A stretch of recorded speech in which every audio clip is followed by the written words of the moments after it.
Have you ever noticed that the very effort you put into trying to relax can make you incredibly tense? I mean, really noticed it. You're lying there in bed and you're saying to yourself, relax, just relax. Come on, relax. And your shoulders are up around your ears, your jaw is clenched, and you're getting more and more wound up with every command to unwind. Or here's another one.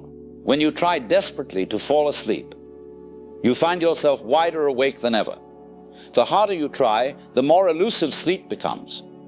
It's as if sleep is playing a game with you, saying, oh, you want me? Well, I'm going to run the other way. And it's quite marvelous when you think about it. We do this all the time. We're like a person trying to smell their own nose, or bite their own teeth, or lift themselves up by their own bootstraps, which, by the way, is physically impossible. Yet we use it as an inspirational metaphor. Now, let me tell you something rather extraordinary. It seems to me that so many of you are doing exactly this with your own health, with your own bodies. You're trying to force yourselves to heal. You clench your minds. You tighten your wills. You prescribe and demand and worry your way toward wellness. You become little dictators in the kingdom of your own flesh, issuing orders, making demands, completely frustrated when the body doesn't obey. And in doing so, and here's the absurdity of it all, you're like a man who discovers his car has a flat tire, gets out and starts screaming at it, as if volume could inflate rubber, as if anger could fix what's broken. Now, what if I told you something? What if I suggested to you that your body already knows how to heal, that it's been dying to heal since the moment you were born, that every cell in your being contains an intelligence so ancient, so vast, so utterly sophisticated, that your conscious mind couldn't manage it, even if it tried? And what if your primary job isn't to do anything at all, but to simply get out of the way? You see, today I'd like to share with you 3 secrets, but these aren't things to do. They're not techniques or methods or practices to add to your already overwhelming list. They're things to realize, things to see, things to understand. And when you truly get them, not just intellectually, but in your bones, your body will start doing what it's always wanted to do, heal itself. So let me ask you this. Do you feel like there's a little person inside your head, a kind of internal manager sitting behind your eyes, pulling levers, pushing buttons, trying to control this whole bodily operation? Most of you do. And that's the problem right there.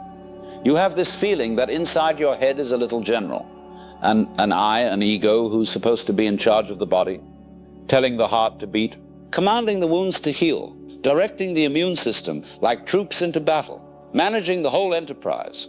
And when things go wrong, when you get sick, when you feel pain, when something breaks down, you feel like a bad general who's lost control of his troops. You think, I should be able to fix this.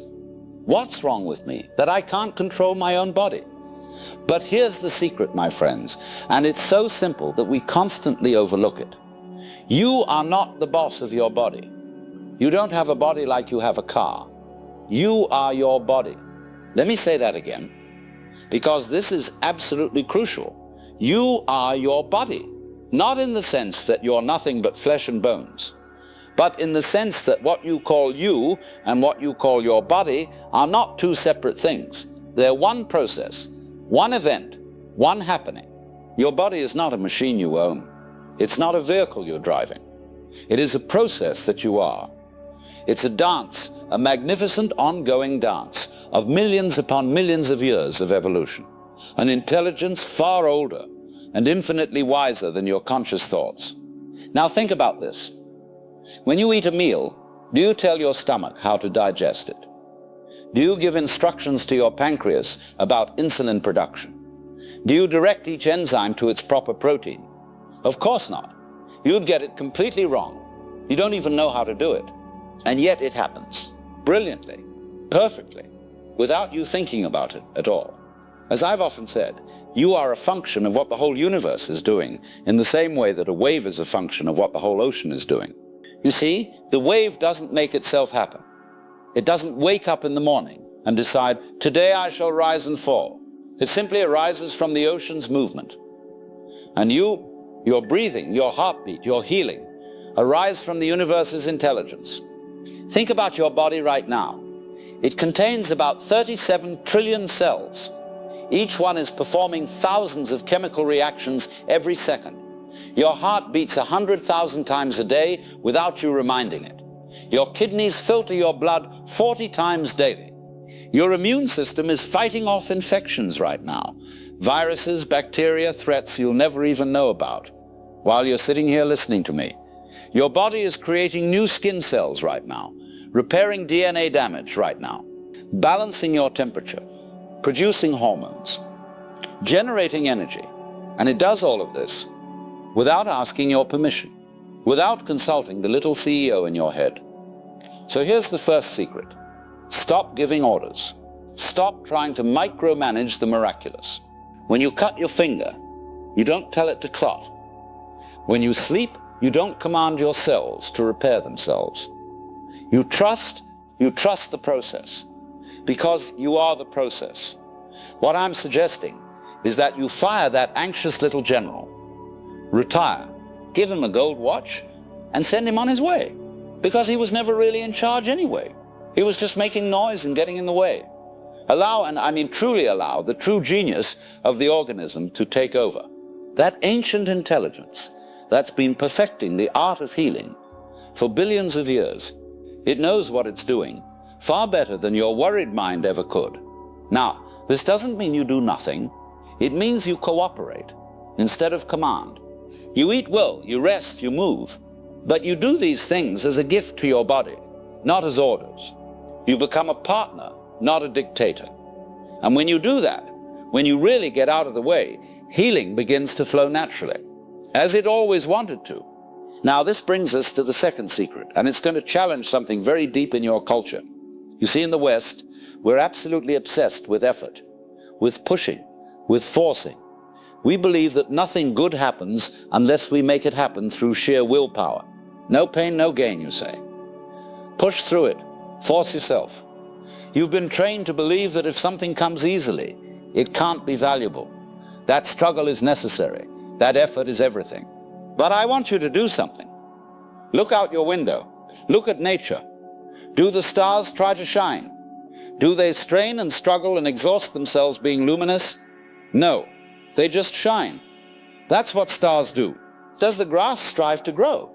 Does it wake up anxious about whether it's growing fast enough, efficiently enough? No, it simply grows, because that's its nature.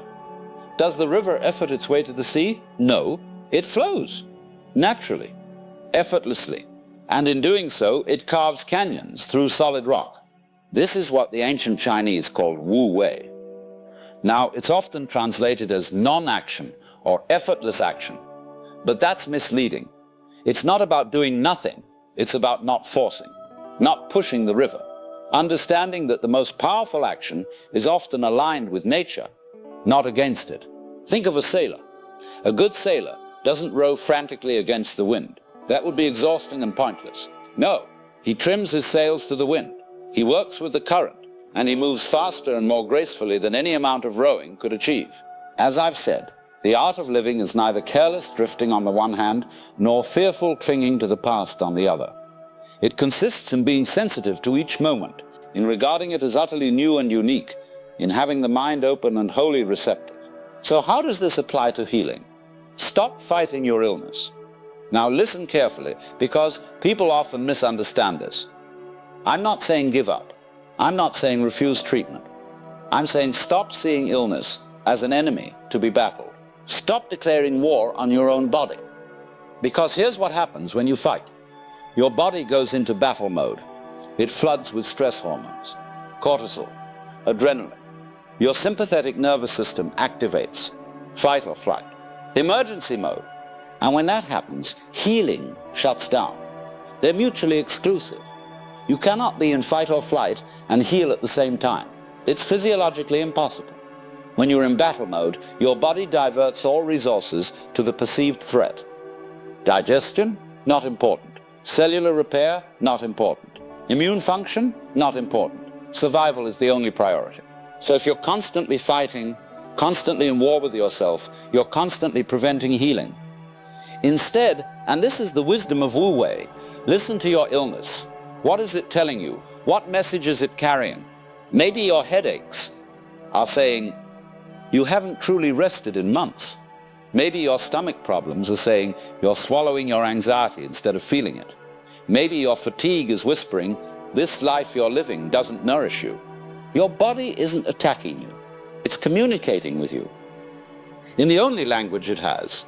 When you stop the internal war, when you stop draining energy in futile battles, that energy becomes available for healing. You stop exhausting yourself. You allow the body's wisdom to work. This is Wu Wei in healing. Not doing nothing, but not forcing. Not pushing harder, but allowing more. Not adding effort, but removing resistance. Get your fighting, struggling mind out of the way and let the intelligence of life do what it's been perfecting for eons. Your body knows how to heal. Trust me on this. It's been doing it far longer than your conscious mind has existed. Your job isn't to manage it. Your job is to stop interfering with it. And this brings us to the third secret. And I think this might be the most important one of all. You see, most of you are not really here. Right now, even as you're listening to me, part of you is somewhere else. Maybe you're thinking about something that happened yesterday, or worrying about something that might happen tomorrow. We human beings have developed this peculiar disease. We live almost entirely in memory and anticipation, in the past and the future. We're time travelers, but not in a good way. We're psychologically scattered across time, never fully present anywhere. You replay conversations from last week. You worry about problems that haven't happened yet. You carry guilt from years ago. You rehearse scenarios for tomorrow. And in doing all this, you miss the only moment that actually exists. Now, how much of your mental energy today was spent thinking about yesterday? How much was spent worrying about tomorrow? And how much was actually spent experiencing this moment? If you're honest, you'll realize you've barely been here at all. Now, here's what you need to understand. Your body doesn't live in psychological time. Your body has no concept of past and future. Your body lives now, only now, always now. Watch a cat in the sunlight. That cat isn't reviewing its morning activities. It's not worried about dinner. It's not feeling guilty about the mouse. It didn't catch. It's completely present, soaking in the warmth, being, and in that state, its body naturally heals. You see, healing doesn't happen in the past. The past is gone. It can't happen in the future. The future doesn't exist yet. Healing can only happen now. This moment is the only environment in which your body can actually heal.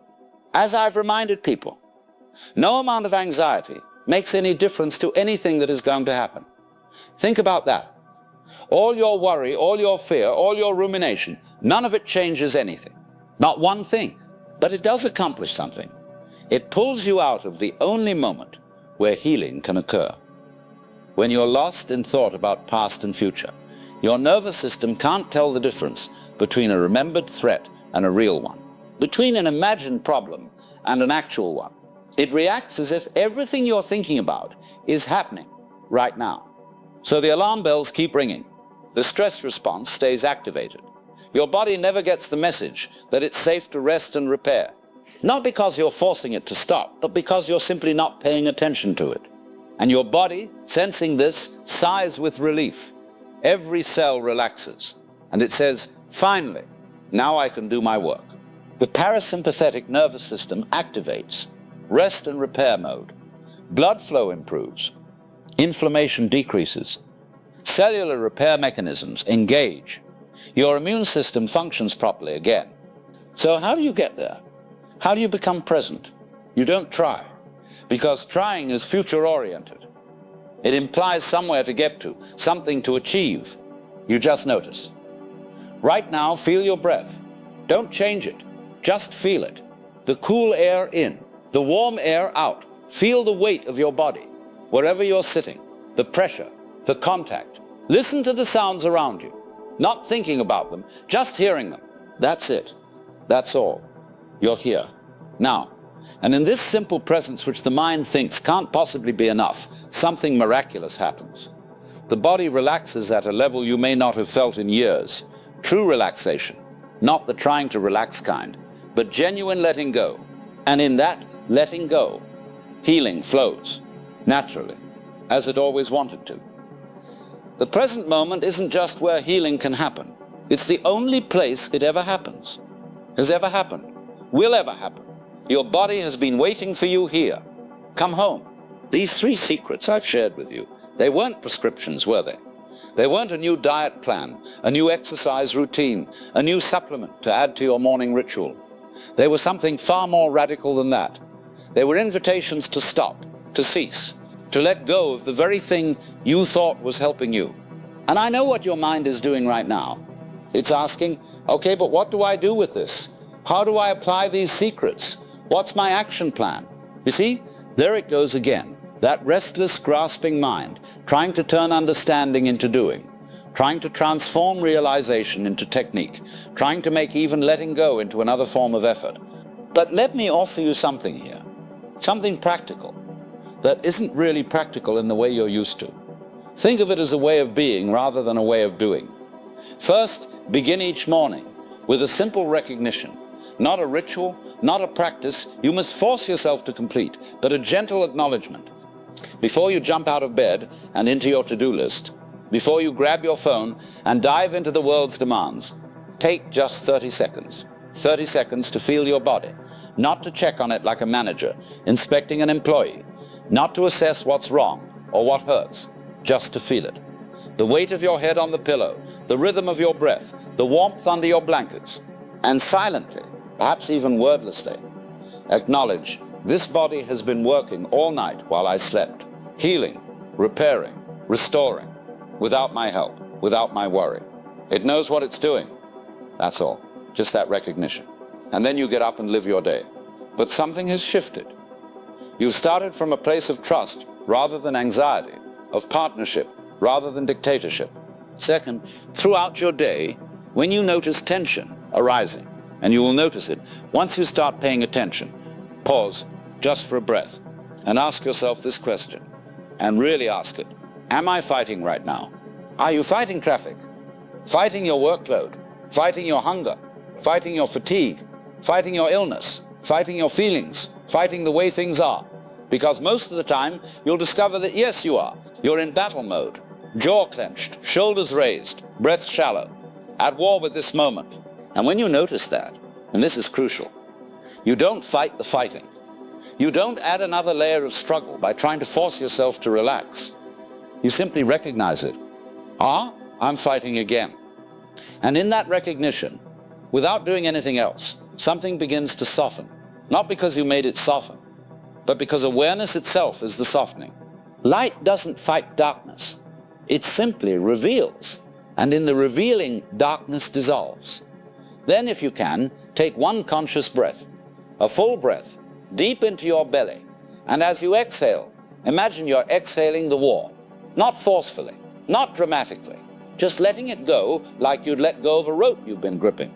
You might need to do this 10 times a day, 20 times, 50 times. That's fine. Each time is a returning, a coming back, a remembering that you don't have to fight your way through life. Third, create moments of radical presence. And I do mean radical, because in our time-obsessed culture, being fully present is a revolutionary act. This doesn't require meditation cushions or special techniques or hours of your time. It requires nothing external at all. You can do this while washing dishes, while walking, while eating, while sitting in traffic. Choose one activity, just one to start with, that you usually do on autopilot, and do it with total attention.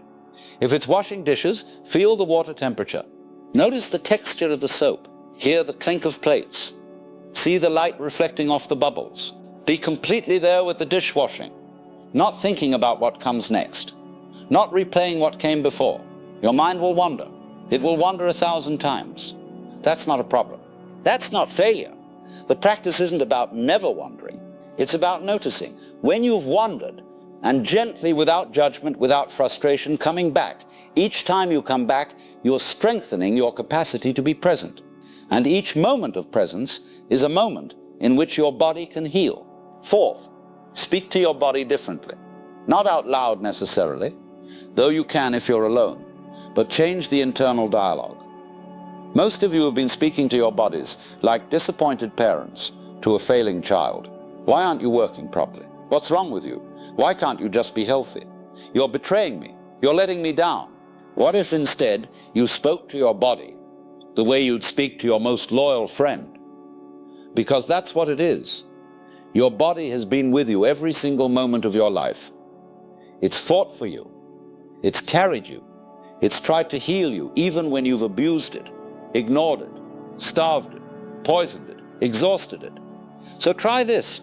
When you feel pain, instead of cursing it, try, I hear you. What are you trying to tell me? What do you need? When you feel fatigue, instead of pushing through, try, thank you for this signal. You're telling me to rest. I'm listening. When you look in the mirror, instead of cataloging flaws, try, thank you for carrying me. Thank you for trying. Thank you for healing, even when I haven't noticed. This isn't positive thinking. This isn't affirmations.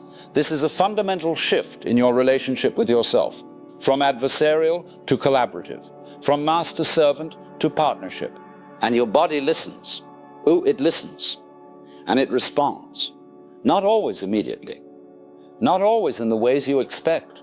But it responds to love in ways it never responds to war. Fifth, and this might be the most challenging, practice letting go of outcomes. You want healing, and that's natural. But when you become attached to healing, when you make it a goal, a future state that you must achieve, you create tension. You create the very effort that prevents healing. So here's the paradox. Care deeply about your health, but don't grasp at it.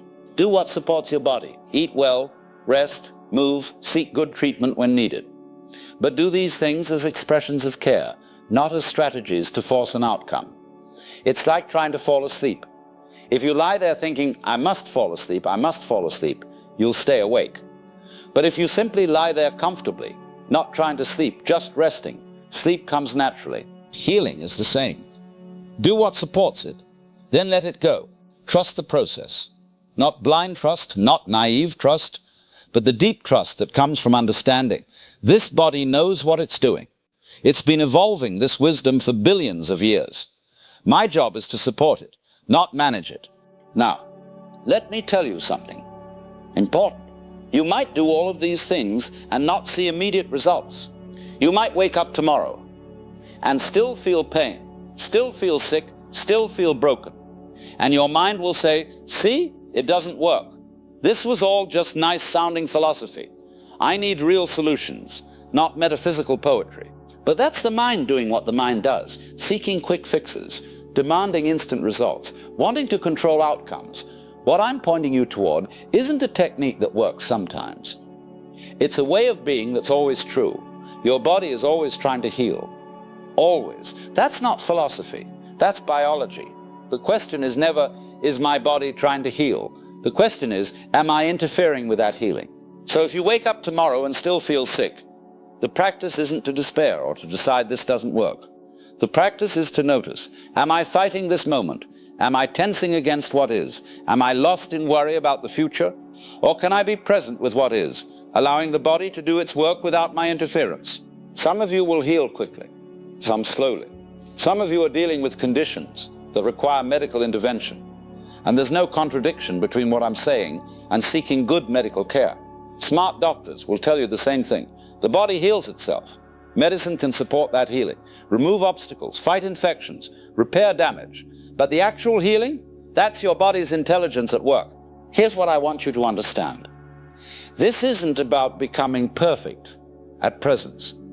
It isn't about never worrying again, never fighting again, never tensing again. You're human. These things will happen. This is about returning. Again and again and again. Every time you notice you're fighting, you return to allowing. Every time you notice you're lost in time, you return to now. Every time you notice you're trying to control, you return to trust. And each return is a healing. Each return is a coming home. Each return says to your body, I'm here, I'm with you, I'm not fighting you anymore. Over time, days, weeks, months, something shifts.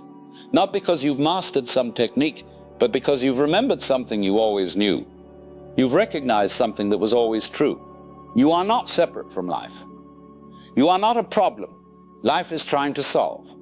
You are life expressing itself through this particular body, in this particular moment. And life knows how to be life. A flower doesn't read books on how to bloom. A river doesn't attend seminars on how to flow. They simply express their nature. And so can you? Your nature is wholeness. Your nature is healing. Your nature is health. Not as some future destination, but as the underlying truth of what you are right now, even in sickness, even in pain. The sickness is temporary, the pain is temporary, but the life force moving through you, the intelligence that beats your heart, that breathes your breath, that heals your wounds, that's eternal. That's what you are. That's what you've always been. So stop treating yourself like a project that needs completion. Stop seeing yourself as broken machinery needing repair. See yourself as you truly are, a magnificent expression of life itself, temporarily experiencing limitation, but never, not for one moment, separate from the infinite healing power of existence. And finally, my friends, remember this. You don't have to understand everything I've said. You don't have to remember all the details. You don't have to get it perfect. Just remember this one thing.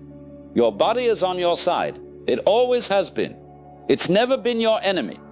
And the moment you stop fighting it and start trusting it, everything changes. Not because you did something, but because you stopped doing something. You stopped interfering. You stopped blocking what was always trying to happen. And in that stopping, in that letting go, in that surrender, not the surrender of defeat, but the surrender of trust, healing flows. Like a river that's been dammed, suddenly flowing free. Like a bird that's been caged, suddenly taking flight. Like coming home after a long, exhausting journey, to find that home was where you started all along. You are already whole. You are already healing. You are already home. Welcome back to yourself. Now go and live as if you know this to be true. Because it is. It always has been, and it always will be.